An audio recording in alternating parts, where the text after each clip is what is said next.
Recently, at a conference in New York known as NECSS, the science journalist John Horgan gave a talk in which he encouraged skeptics to go beyond their usual targets.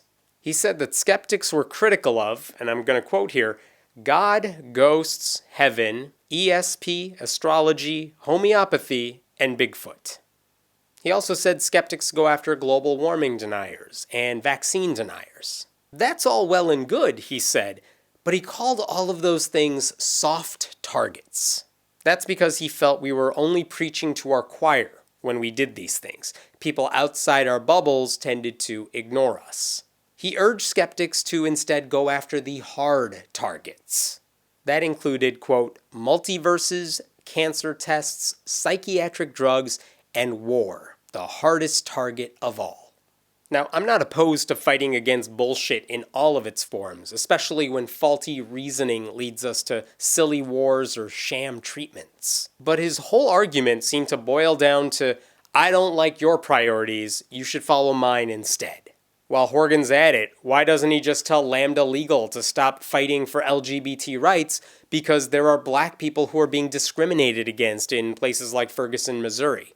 Why not tell the NAACP that their focus is too narrow because there are lots of oppressed minorities out there?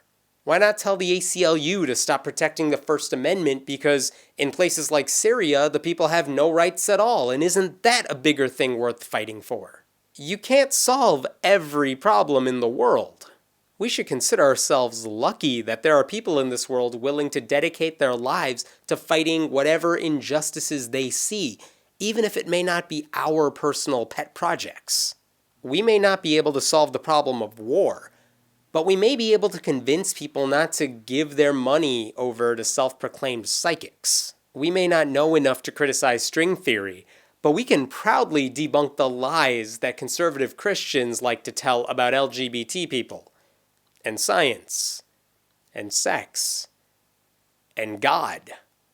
We may not care about gene whiz science, but we're passionate about our atheism, and we're damn good at responding to Christian apologists. And by the way, the people who criticize these so-called soft targets aren't necessarily silent about criticizing bad science or our country's involvement in multiple wars. They can criticize President Obama's use of drones just as they can down a bottle of homeopathic sleeping pills to make a point that the media is going to pay attention to. It's not one or the other. It's a matter of what you are passionate about and where you think you'll be successful.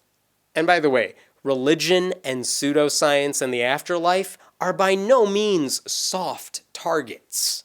And damn near every skeptic who speaks about these topics publicly will tell you that they have changed people's minds beyond just our tribe.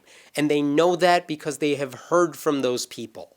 We are not just living in an echo chamber. And if you don't believe me, check the numbers. The percentage of non-religious people in this country continues to go up, and I think that's in large part because more of us are willing to criticize faith and criticize irrational thinking in general. We are helping people ask better questions, challenge conventional wisdom, and think more rationally. And all of these things, by the way, will eventually help our society tackle these larger issues that no one group can ever solve on its own. I am so glad that there are people out there willing to speak out against whatever forms of nonsense they see, even if I wouldn't spend any time on it myself. Especially if I wouldn't spend any time on it myself.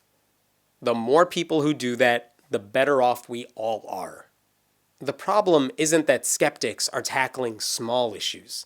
The problem is that too many people don't care enough to tackle any issues. My name is Hemant Mehta, and I write at friendlyatheist.com. What do you want to see a video about? Let us know in the comments below, and we'll be sure to check it out. And don't forget to subscribe.